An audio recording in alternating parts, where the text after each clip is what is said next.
I'm really thrilled to be joined by Scott McSweeney from BlackRock, and also Owen Rappaport from Argus. Owen was in last year's class. BlackRock is one of our sponsoring financial institutions, and I will let each of them introduce themselves when we get to that, when we get through this brief deck. So, Kate, let's go to the next slide. So real quickly, the FinTech Innovation Lab. We run this program once a year. Think of it as a graduate school accelerator program. We focus on trying to solve one problem for the financial services and FinTech sector, which is access to the customer.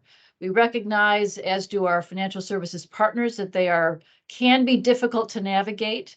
They are interested in innovation, but they are large organizations, they are regulated, and so there are often, it's a slow process to meet entrepreneurs and to get them into their operating organizations. The other issue is sometimes entrepreneurs have a really great idea. If you've not operated within the financial services sector and don't have an appreciation for how they must operate as a regulated entity, that can also create some friction. So part of the benefit of this program is really for both sides to be working in a structured way, in an intensive way for 3 months to help really accelerate the pace at which innovation is brought within financial services. I mentioned before that we are a nonprofit impact fund, and so this program is really run as a civic program to help make New York City a center of not just financial services, but innovation in financial services by having the innovators and the innovative companies within the 5 boroughs of New York City. So it doesn't mean you have to be from New York to apply. You can be located anywhere and you can apply, but we don't require that you commit to putting an office in New York before you get in the program. But I think for those of you that get in, you'll see that we talk a lot about New York, and we think this is a very interesting entry ramp for those companies that want to set up a New York presence if you're not already here, because you'll get a great set of contacts, you'll get to know the city, and we can help you make that process easier for you to come to New York, because that ultimately is our goal, is to attract a great group of companies to New York and to support the great companies that are already in New York to make them greater. So the program, back to the specifics around the program runs for 3 months. We'll go through the timeline at the end, but basically it's April through June of every year. And then we have some things that we do with the alumni post-program so that there's very much of a long tail to the program as well. The program at a very high level is about really 2 things. It's about you all as early stage or growth stage companies figuring out what is the true product market fit between your product and the major financial institutions. So that includes what are the use cases, what is the value proposition, and you're doing it in a way where you are being mentored by somebody who is potentially a customer down the line, but may not be one today. And secondly, it's a chance to develop relationships, because those of you that have been in enterprise sales know that an enterprise sale is a relationship sale. And there's a tremendous group of people around the table. You'll meet Scott as one of them, who take time out of their day job as part of their civic commitment to the city to spend time with the cohort of companies that are accepted into the program. And so you should not come to the program with the intent to sell, because if that's your intention, you can stand in line with everybody else that wants to sell to a major financial institution. What you'll find is, and those people that got the most out of the program really came to the FinTech Lab program in the spirit of being mentored, having a chance to ask all the questions you always wanted to ask of a potential customer in a somewhat of a protected environment, supportive environment, where everybody is around the table to help you as an early stage company be as successful as possible. So let's go to the next slide. Just some very high level key stats. Won't spend too much time on this since it's on the website, but we've had about 100 companies go through the program. They've raised a lot of money post-program. About 85% of the companies that have not been acquired are still in business, which we think is a really compelling statistic given the stage that companies are coming in, and I think speaks to the quality of the feedback that people are giving during the program to help them really kind of right size and orient their product in the appropriate way. Next slide. We have, and this is really kind of what distinguishes this program, is we have sponsorship from 40 plus financial institutions. They are primarily large financial institutions. So if your target market is a community bank, a credit union, or a small financial institution, you're not going to see many of those. You're not going to see many of those around the table. So this is really for companies where this is your target market.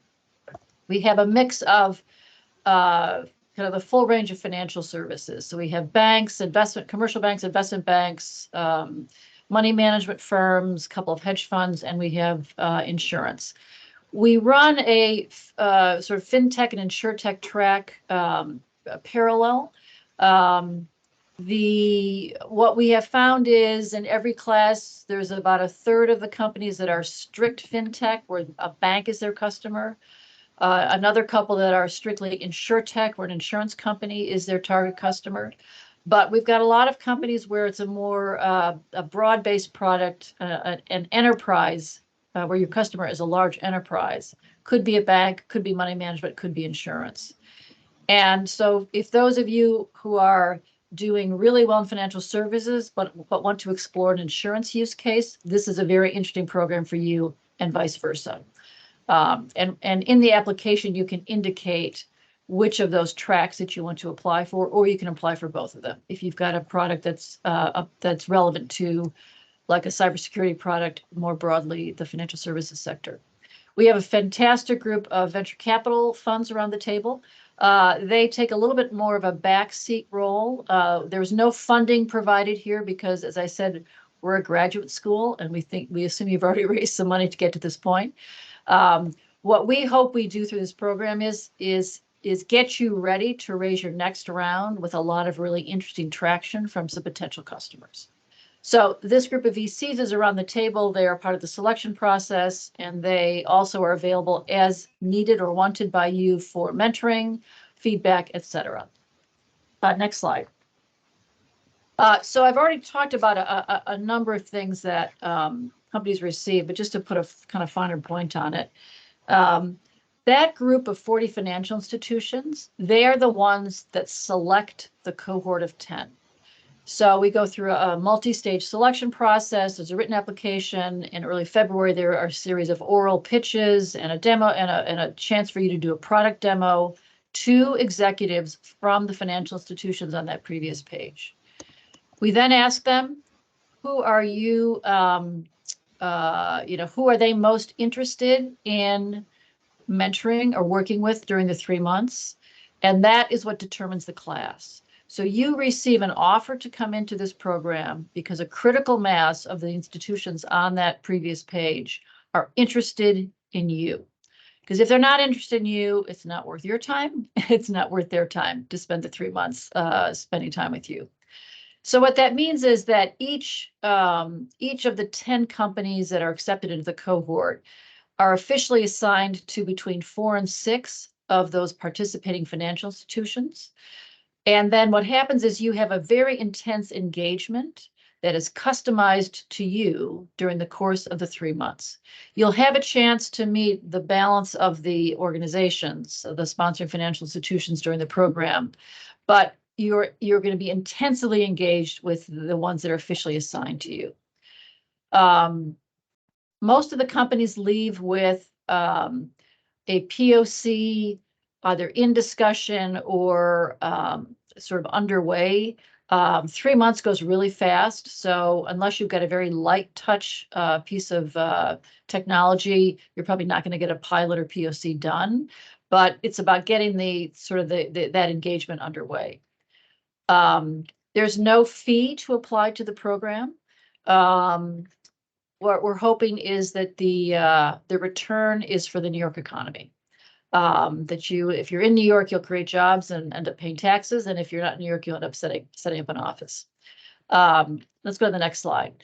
So about 2/3 of the time you're going to spend with those financial institutions. For the balance of the program, we have sort of two pieces. There's what we call a leadership program. This is about 15 to 20% of your time. We put together a series of panel discussions and meetings with executives from those sponsoring financial institutions. That's your chance to meet that broader group, as well as get some very specific and detailed advice on some really key things that you need to know if you're going to ultimately be successful selling to financial services. And that is, how do they think about a POC and pilot? How do you navigate the procurement at a large institution? What are the regulatory and compliance requirements that they have to deal with that will get you swept up into how they operate? We also every year have a meeting with a number of senior business leaders in New York, and these are examples of a couple of people from past years. We set up a day in Washington, D.C. for you to meet the regulators at the federal level. We also have a meeting with the New York State regulator, which for you and all of you in insurance, state is regulated at the state level. But since the New York has such a big concentration of insurance companies, how the New York state regulators go with New York insurtech companies or insurance companies is really how the rest of the country goes. So even though many of you are likely not to be regulated yourself, these meetings in Washington, people have found very valuable to get an understanding of what are the hot buttons and what are people focused on from a regulatory perspective, which affects your potential customer partner. And then we do some training around media and messaging. Next slide. We also, because we are a Center for Financial Services and FinTech, we have put together a fantastic group of both bank executives, a few of them, and some seasoned entrepreneurs who are available as you would like to have one-on-one sessions with. This is the list of our executives and residents who've committed to spend a little bit more time with them. And you can see they range from executives at financial services firms, people who built companies, and we have a couple of former regulators who will give you, and we have one scientist in residence as well, who give you some very helpful background information. You may have questions that you don't want to ask the financial services firms, and the idea is that our mentor network is a place for you to go for that. Next slide, please. So then, who should apply? As I said, these are you're an enterprise company, and your target market are those financial institutions that were on the previous page. So you could be a B2B company, you could be a B2B2C company, or have a white label solution. You can be a FinTech, InsurTech, or have a general enterprise tool that is relevant to those 40 financial institutions. In terms of where you need to be in terms of the stage of the company, if you have a critical mass of those institutions on that previous page as customers, you're too late, and best of luck as you grow your company. You need to have at least a beta version of the technology. So if you're still coding, you're too early. The sweet spot tends to be post-seed, pre-Series A, but we've taken companies up to Series B. Those have tended to be companies that are in Europe wanting to enter the US market, or they might be a company, say, coming from selling to government wanting to enter financial services. Those tend to be the later stage companies.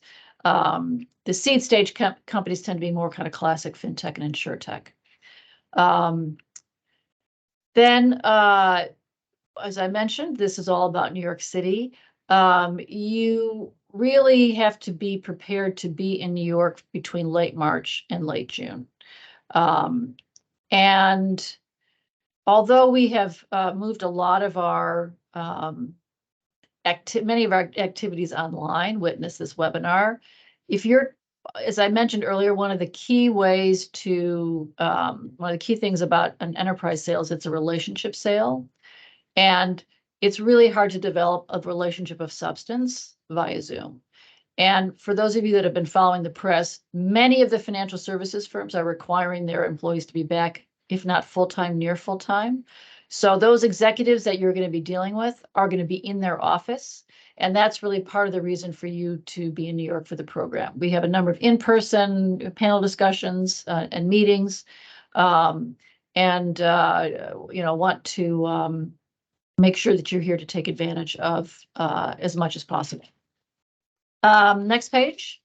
Every year we survey the senior executives at those 40 institutions about what their priority areas are, and then distill it down to kind of the major themes. These are the major themes for this year. I won't go through them in detail. You don't have to be within these 7 categories to apply.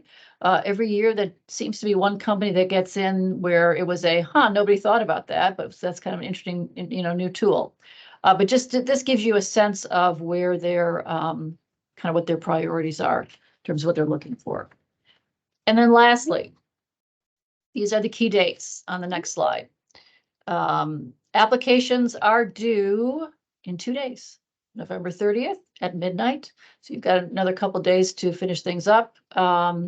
As I mentioned, early February. So let me just take a step back. So that application is going to be sent out to our partners. It will be reviewed by at least 2 or 3 of the financial institutions and 1 of the VCs. So if there are any potential conflicts that you have either for an internal build or because of, you have a VC's invested in a competitor, there's a place in the application for you to indicate that so that your application will not be sent to where there might be some conflicts. So the onus is on you to declare any potential conflicts within that application. But know that your application will be reviewed by somebody in financial services kind of off the bat. We then, based on their scoring, down select to 30 companies who come back in early February to make an oral pitch. Again, those dates are in the application, and if you are selected for that, I highly recommend that you get yourself to New York to do that, because you will be in a room presenting to financial services firms and their executives. And even the questions that they ask during those presentations gives you an indication of kind of what they're thinking about your product. That same week, at the end of the week, we then go from the 30 down to about 20, who then are invited back to do basically a product demo. So we run it like a tech fair. You're all in the same room over the course of a morning. And then for 3 hours, the executives from the financial services firm sort of come and go, and they talk to the companies that they're most interested in, get a product demo. And on that basis, they then give us their rankings about who they think is the most interesting. We then give you we will let you know kind of by the end of February as to whether or not you are in the program. And then the program starts kind of last week of March, early first week of April, runs through 3 months, and our demo days in late June 2024. So that is, that will have that be enough PowerPoint and slides for the day. So if you can, Katie, take the slides down. We can post, I know it looks like there have been a few issues with the slides. We can, happy to send those out and post them.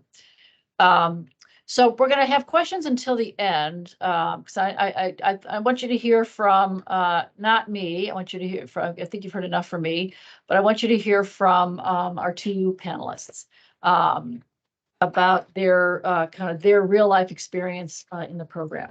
So I'm going to let each of them introduce themselves, and then we'll go into questions. So Scott, let me start with you, and just introduce yourself, your roles in the program, and why BlackRock has continued to be a part of the program for a number of years. Sure thing. Thanks, Maria. Hi, everybody. Scott McSweeney. I am a member of the business development team for the Aladdin Wealth Tech business within BlackRock. This will be my 2nd year involved with the FinTech Innovation Lab as a chaperone. So this past year was my first, but we've had several kind of representatives from BlackRock with the lab over the years. BlackRock is a business that is based in New York City. So at the highest levels of our leadership, we've always kind of looked at ways where we can give back to the community, be involved with things like the partnership for New York. So, it's near and dear to our hearts and very important, something that we really enjoy doing. I personally really enjoy doing. So looking forward to continued engagement and hopefully meeting many of you over the next several months. Hopefully that covers it. I guess within my role, I focus a lot on partnerships with different wealth tech companies across the ecosystem. So can definitely be a guide for BlackRock in general. Also, a guide through our wealth business for those of you that are in the wealth tech space. Yeah, Maria, hopefully I covered it all Great. there. Yeah. Okay. And then Owen, same set of questions for you. You introduce yourself, your company, and what motivated you to apply to the program. Super. Thanks, Maria. And hi, everybody. I'm Owen Rappaport. I'm the co-founder and CEO of Argus. We are employee trade compliance software for crypto and digital assets. So if any of you have backgrounds in financial services or know folks who do, you've probably heard them complaining about how they can't trade anything. Well, we make them complain about digital assets and how they can't trade that too, or something like that at least. We basically help firms monitor and surveil in that space. We are a YC-backed, CRV-backed, early stage, about 2.5-year-old startup. And we did the program this past spring, summer. And we're very lucky to be partnered with Scott and BlackRock, among other financial institutions. Applied to the program because it seemed to offer, and in fact then ended up offering, really unparalleled access to large financial institutions. And we had tried to get in front of the buyers, the decision makers at various ones, and it was hard. It was hard because we were a no-name startup without much of a track record that we thought had a product that people wanted, but which we just kept finding, okay, we didn't feel like we were big enough. We didn't feel like we sort of were able to build those relationships. We didn't feel like we sort of knew the code to get in the door.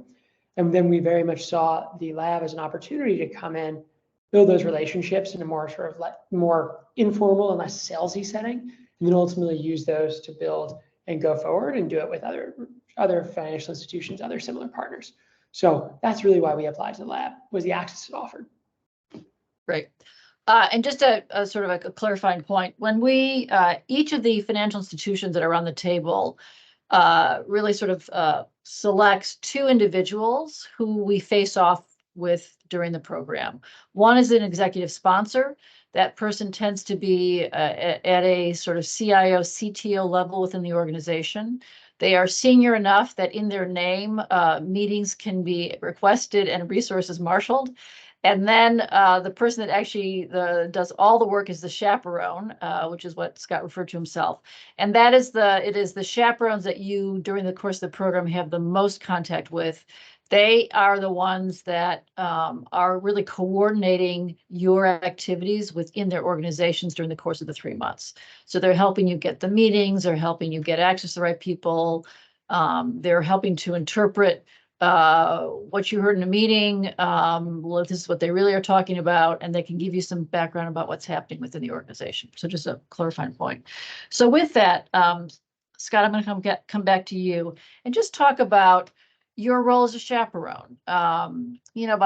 Just give people a sense of how much time you put towards this during the 3 months, and then what do you see as your main function, the role that you play during the 3 months?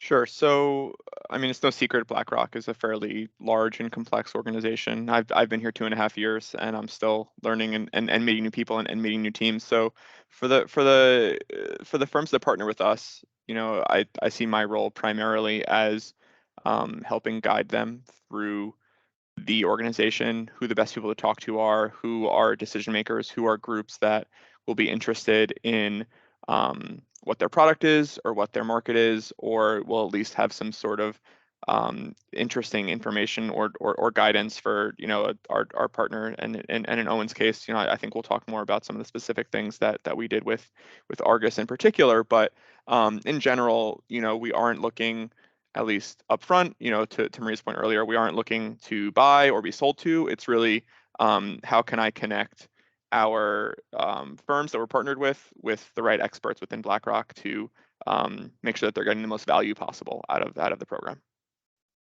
Okay. And so how do you, and just say a little bit more about how you tailor kind of the mentorship for the unique circumstances.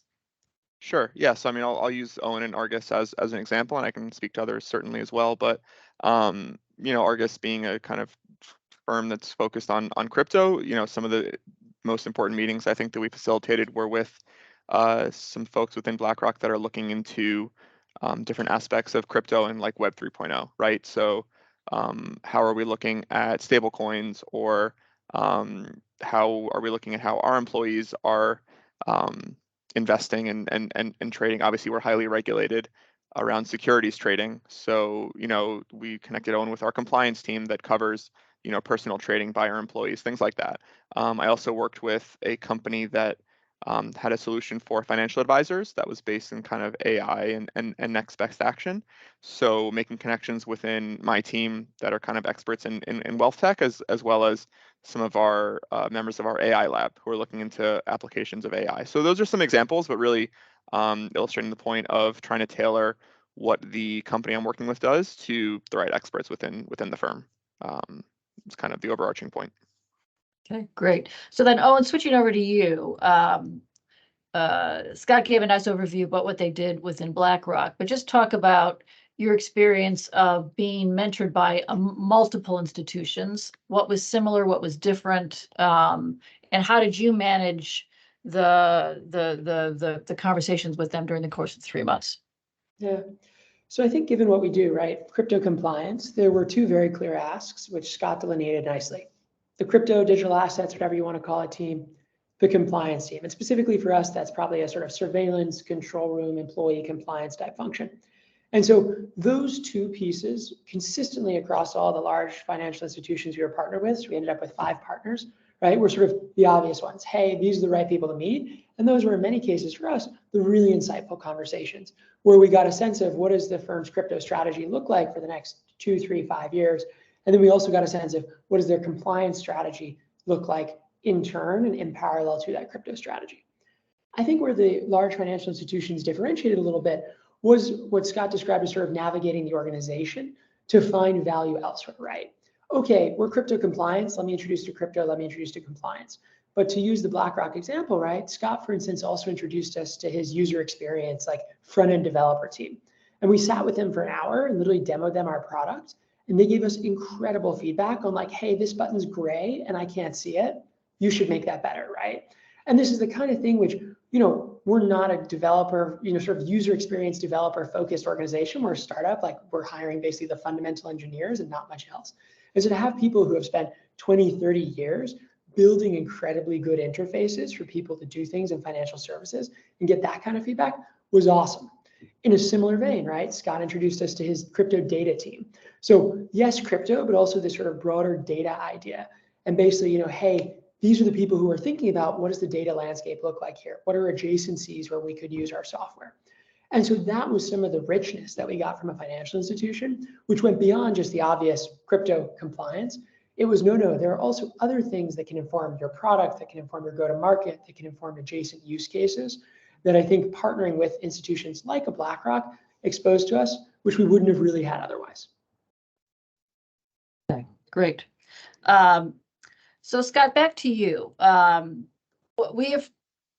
You are dealing a lot with the 1 or 2 companies that you picked to mentor, but you also have a certain amount of engagement with executives from the other financial institutions. And you have it with the ones that are mentoring, also mentoring the 1 or 2 that so in the case you had conversations with those other people mentoring Argus, but you also at the end had an ability to hear kind of what were the experience of the whole cohort at the group more broadly. Can you just talk a little bit about the value that the financial services firms get out of those conversations? Yeah, I think it's really helpful from my perspective to hear how things are going with the other, chaperones and the other financial services firms. So, Maria, you and the team, I'll give a shout out to Katie and Morteza, who I know are also on the line, do a great job of facilitating those conversations and making sure that there's open lines of communication between all of the firms at different points throughout that kind of like March to May, June period. And even beyond that as well. Like we just had a great event a few weeks ago where I got to reconnect with a bunch of the friends that we made back in the spring.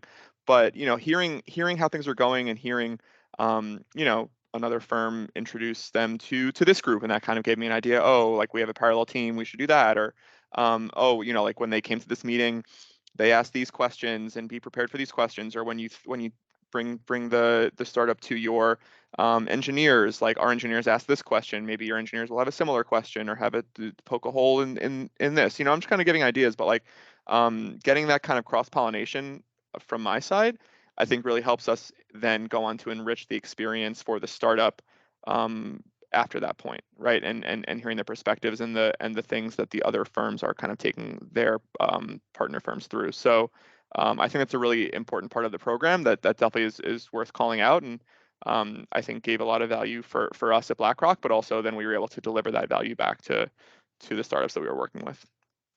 And then do you want to just say a word or two about the final chaperone meeting at the end of the program, where we bring all the companies back in as your chance to hear how things went with the full cohort, not just the one or two that you worked with? Yeah, absolutely. I mean, it's it's great to kind of get back at the end and hear how things went, kind of what the end results are, whether it's a proof of concept being worked on or at least starting up, or even hearing why things didn't work out, I think is super valuable. For the Argus case, within BlackRock, and I think within some of the other firms as well, it was just a little bit too new for us, right? And like there isn't enough regulation that would require BlackRock to be a buyer of that type of solution. And hearing that elsewhere, I think clarified things for us, and I think clarified things for Owen in terms of like where his market is today versus where it might be in a year or 2 or 5, right? So hearing that kind of end result, I think is really helpful, for the founders going forward, and then also for us as we take back ideas and think about how we want to engage firms next year. So yeah, I mean, I think all those events each have a lot of value, but definitely the end one is a really valuable one too. Great. And so it's a little bit for the startups, it's a little bit of a high wire act, because if you come in the program and you completely bomb with your 4 to 6 mentors, we have this all in the spirit of being constructive, but some of that is shared broadly across the group. So if things don't go well, as I said, a little bit of a hardware act, but if things do go well, or somebody, your mentors had a good experience with you, that also gets shared. So that is the bit about, you get officially assigned to 4 to 6, but there are ways in which you and your company and your product are put in front of the full group. And the meeting that Scott just spoke about is one of them. Yeah, I'll actually add, Maria, sorry, Sure. I probably should have mentioned, I'm actually working with one of the companies, working with maybe is strong, but I'm in contact with the founder of one of the other companies that I wasn't paired with in the spring, but that, I was talking to her during the cocktail hour, and, we kind of had some ideas, and I've met with her, and I'm trying to connect her with some experts within BlackRock, so doing like a chaperone off on the side out of cycled, so just like even getting back in touch with more companies and hearing how things are going, how their market's developing could unlock, more opportunities with the firms that you weren't initially paired up with. So I've even seen that just this last month. Great, thanks. So Owen, back to you. We've talked sort of good background on what the engagement is with the financial services firm. Let's talk about the other two pieces in terms of the leadership program and the access to those execs in residence or entrepreneurs in residence. Just say a few words about how you took advantage of that and what you think you got out of it. Yeah. So maybe I'll start with the latter first, around the execs in residence. So we were lucky to be referred to the program actually by one of the executives in residence, who's Jonah Crane, who's one of the regulators in residence. And I think that Jonah's caliber, right, was really indicative of the caliber of all of the executives in residence. Now, some were more relevant to us than others, right? So there are insurance executives in residence with whom we basically had not too much to discuss, but the ones that have insight into your area because, hey, you're doing, compliance, right? And they're regulators, or they're big, people that have built, big compliance infrastructure at banks, right, are incredibly thoughtful about both how you can position your product and sort of like how you can communicate that to these large institutions. So the executives in residence for me were one of the most important and impactful parts here, which I didn't so much appreciate actually going in. I was very focused on the financial institutions, and then I think there was a lot of added value from the executives in residence. Speaking more then on the sort of leadership side, right? At the end of the day, you're being put together into a cohort with a bunch of ambitious, hungry other startups with whom you can network, with whom you can build relationships, and with whom you're going to do certain events. And a lot of those events are pretty incredible, right? So notably, we met with the head of BlackRock, one of the founders, Larry Fink, right? In a similar vein, we met with Henry Kravis of KKR. And that's a type of access, right? To use that term again, that's less at the financial institution level, but more sort of at the level of like meeting truly inspiring people that have accomplished enormous things in their careers and can give you a sense of what it really means to operate at that level. So when you think of a high wire act that you mentioned, Maria, right? I mean, they're on a high wire all the time, every day, and they're pulling it off flawlessly. And then to be able to be up close with them and ask them questions was an experience like I just haven't had anywhere else, right? Whether that was, NYC, whether that was, in college or otherwise. So the leadership program too, I think, gave us just insights into, okay, this is what it really looks like to operate at that highest level of financial services. And here are some takeaways for us going forward. Okay. And then a real kind of quick follow-up to that, Owen, is why is it important to be in New York City during this recession? I can say it all day long, but is it important? And if so, why? Yeah, I will preach your gospel, Maria.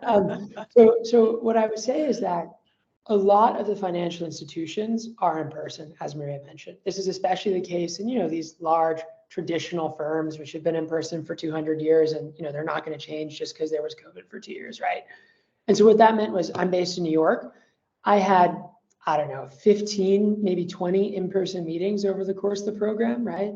And not being here, I think genuinely would have led to some worse outcomes in that I couldn't have gone and pressed the flash, right? Made a connection. And then on an ongoing basis, right? It's, hey, okay, I've got more of a relationship with these people because I actually met them physically in person. And that's just on the financial institution side. There's also definitely going to be the element of like your cohort, the people that you were grouped with, the other startups. I got a lot of value from them. I actually made a couple good friends there whom I stay closely in touch with. And those are the kinds of things which there too, if all you do is interact with them like, once a month via WhatsApp, hey, everybody, I'm still alive, right? You're not really going to make any relationships.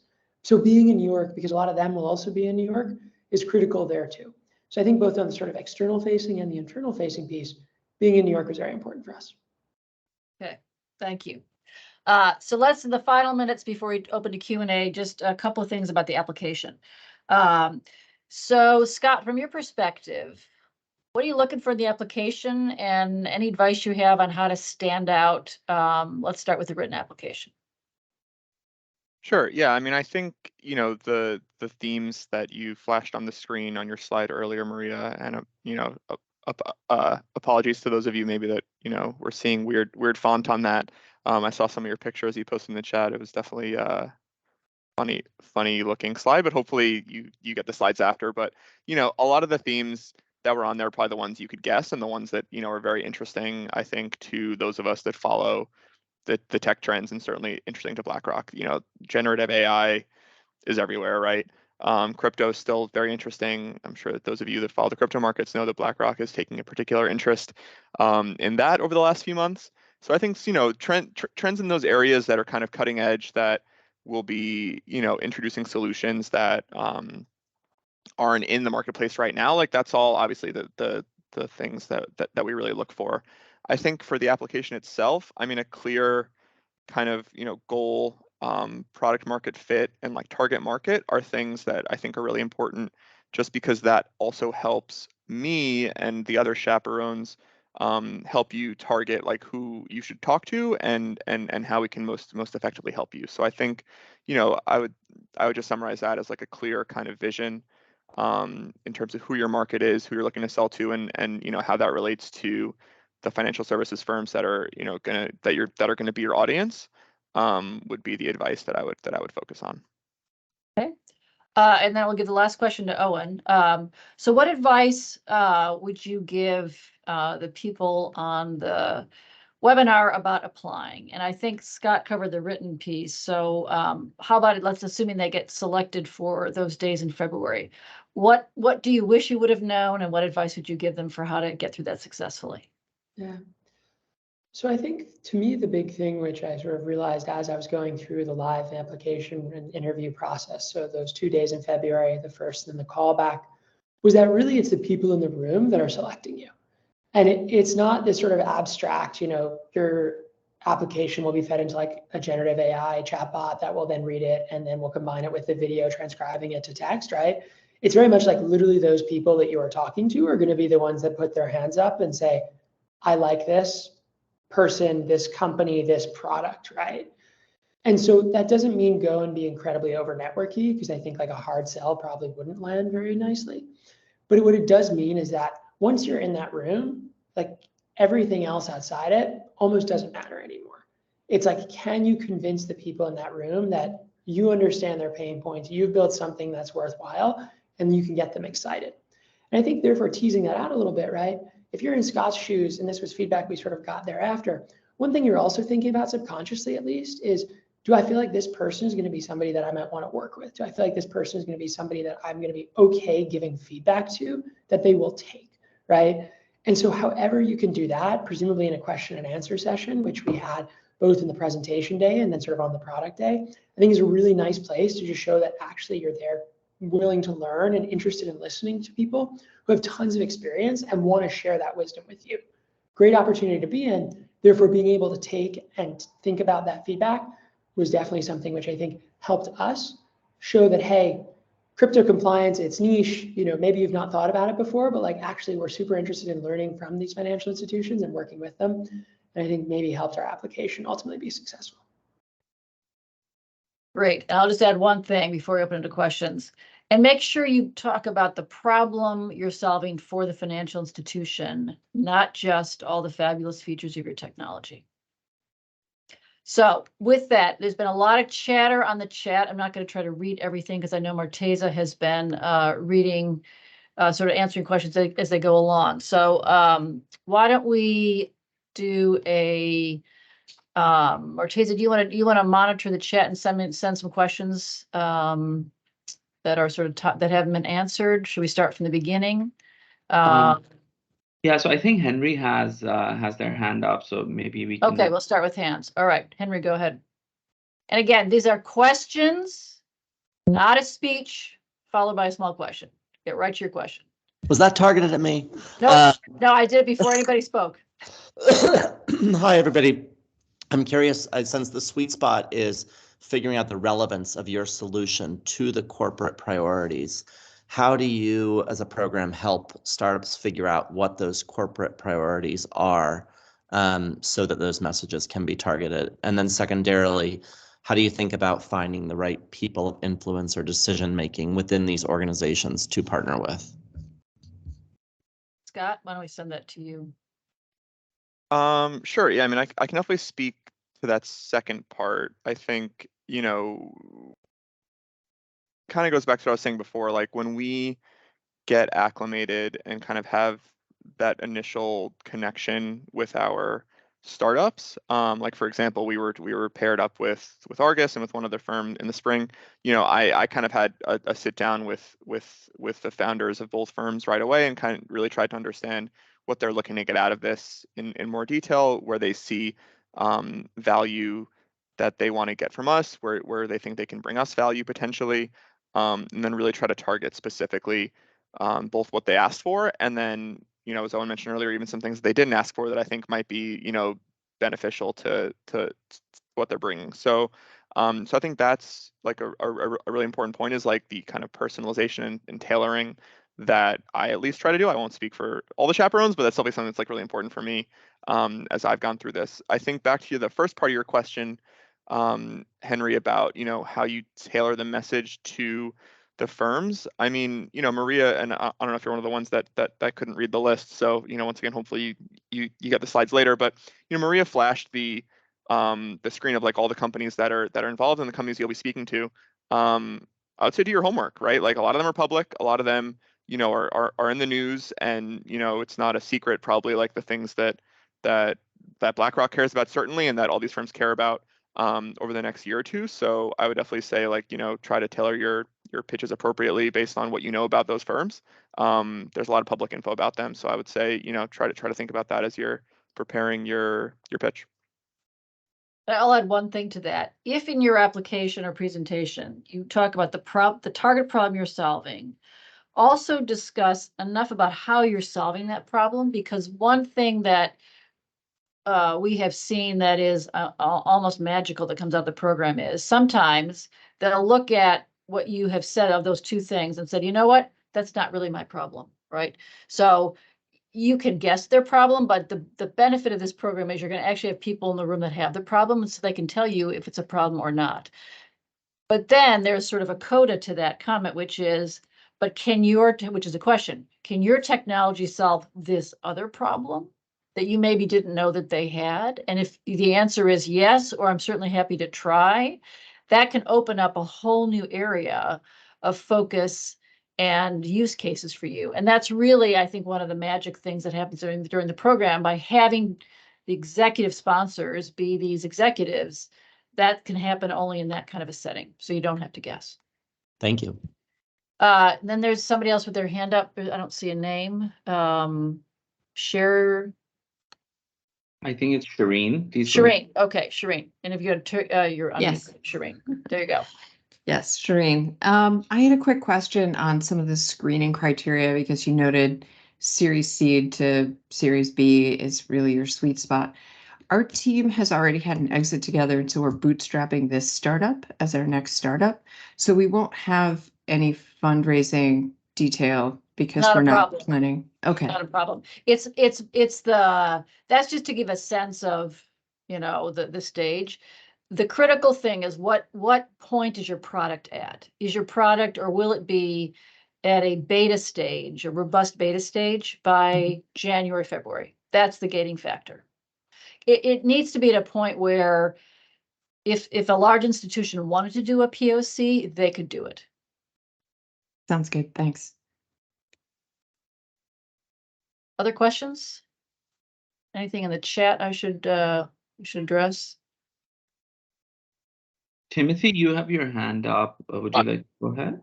And on video as well. Thank you. Can you guys hear me okay? Yes. I'm just curious, has anybody completely pivoted during this process, that they went in with crypto and it came out with check fraud detection? I'm just curious. I don't think it's been that huge of a Dramatic. pivot, but there have been Sure. major shifts. Or That's I don't know, Owen, if you want to say something about kind of timelines, I think that's been a big shift in terms of understanding where priorities are within the financial services firm. You can say Sure. about that. Yeah, so we came in as crypto and left as crypto. So I don't know if we're exactly what you're suggesting, but I think that what this definitely helped us understand, right, was as Scott noted, hey, for which types of firms is this 2 years out, depending on SEC regulatory Right. pressure, versus for what types of firms is this a today need, versus for what types of firms is this, kind of none, thankfully, but might be a never need. So it didn't make us pivot. I just think it made us think deeply about, okay, how do we structure our go-to-market, given when this will land on the priority list for compliance officers right. who at least see themselves as always being overworked and sort of under-resourced. Got Yeah. it. Great answer. Thank you, Scott. A couple of things to add real quick. We obviously have a slew of like insurance companies, banks, asset managers. So there are cases where you might not have thought that your product or service might be very applicable to insurance or other parts of the ecosystem. So that really comes out often in the lab. And then we do see pivots in terms of like use cases or what resonates better, or maybe where your customers have budget and maybe you want to focus more on that today. So there are all sorts of interesting dynamics that get you closer to really, selling to your customers ultimately down the road. Great. And Marteza, do a quick introduction of yourself.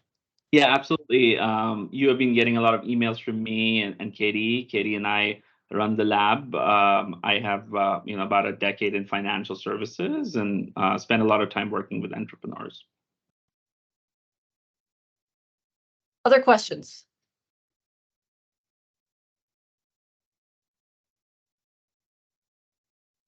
A question by someone in the chat. Ken, would you like to come off mic and ask your question? Yeah, sure. Can you guys hear me? Yes. All right. Yeah, so I checked out the last demo last year. So like, one of the product was I think it's called Sprouts or something. And then during their pitch, right, there was one slide saying they help banks to get funding accounts under $100, right? So that seems like because that their product is actually to C, right? So it seems like this is a white label solutions for the banks to increase their deposit volume and also decrease their CAC for the funding accounts, right? So I'm wondering, that's kind of considered as a white label solution for the financial, right? So I'm wondering if you include a slide for that to kind of summarize what you can do to help the bank partners or investment partners to achieve, right? So do you guys see when they They're apply? not, yeah, so they're not looking for white label solutions per se. What they're looking for are a bank products that are in those seven categories. They're also for-profit businesses who are always looking for ways to increase revenue and reduce costs. So that's really more the way to think about it, is how can your product, which, and we say white label because it may be that you started as a direct to consumer, like to an individual consumer or to a small business, and you now want to figure out how to have you not reaching out directly to those individuals, but you want yours to be a tool for the bank to reach those. That's why we sort of single that out, because we're not for B2C companies. We are for B2B2C companies. And white label may be the way to do it. Sometimes, or, you could also do a joint project, but mostly because these are big institutions, white label is the way to go, not less so a partnership. Okay. Okay. And then we've got another question. I guess Sammy, or no? I can't see the names on my screen, so. Apologies. It's Umit. Sammy. Please go Umit. Okay. Umit. Oh, hi. Yes. Hi. This is Umit speaking. Hi, Maria. Hi, Murtaza. Well, thanks for hosting. My question is more on the fundamental level technologies. Like you mentioned, like if you're building cybersecurity, it may have applications in many verticals, right? Like, I mean, across all the horizontals in the finance space, and so it has a broader reach, right? And that's the case with our startup essentially. And as we develop these technologies, we're trying to kind of pivot the technology in the right direction, like figuring out what are the exact the applications of it. So being a startup obviously is early stage. You don't really have the answer to that question. And I'm wondering how your program helps startups doing that pivoting. Like if it's a really fundamental technology for fintech, can your program help the startup entrepreneur connect with the right case within the financial sectors or perhaps other verticals? Thank So you. I'll start, and then I'll turn it over to Scott. But just at a very high level, to get in the program, there has to be something unique enough about your technology that they think could be additive to their current environment, right? And Scott, I don't know if you want to say a word about how the cyber environment is incredibly complex and how you all look at new cyber products, but maybe you've got a few words to say about that. Yeah, I mean, I think BlackRock probably looks a lot like a lot of the financial services firms that you would be interacting with, in the sense of, our buying cycles are long and complex and require a lot of different approvals and, rubber stamps and different processes. And there's, even like vendor onboarding processes that, I think even there's value probably for startups and just learning how to navigate all of that stuff, right? I know, I think Owen, probably we didn't do it as much with him, but like I know a lot of the other founders got acclimated with like kind of the procurement teams at the different firms, which was probably like a beneficial experience in that way. So yeah, I mean, I think, for technology that is going to solve a fundamental need or is going to, bring something to a firm that they don't have currently, that's really what, at the end of the day, we're all looking for. So anything that's going to do that, I think where there's a will, there's a way from that point onwards, and, we'll work together to find where it fits, whether it's with us or with other firms or other channels. But I think if it's a broad-based tool and you've not sold into financial services, having an understanding of how your tool will need to fit within a regulated environment is critical. And I think that from Scott and his colleagues, that's the key thing you're going to learn if it's a general tool, is the rules are a little bit different in a regulated entity. That's Scott, a great if you point, wanna add Maria. anything. Yeah. No, that's a great point. You said it perfectly. Okay, we have time for one last question. Is that Ben? Yeah, that's me. So my question is related to this. So you talk a lot about white labeling and B2B. Your business is originally a B2C business, but has applications for B2B approach. Let me give you an example. You are a company making use of open banking data, and then you are looking maybe to offer that open banking data to financial institutions. Is there an opportunity for that? Yep, absolutely. But again, I just come back to, how does that product help a large financial institution? And very simple, how does it help them make more money, or how does it save them money? And that would be the way to frame Thank you for that kind of a product. And so I think we are at time.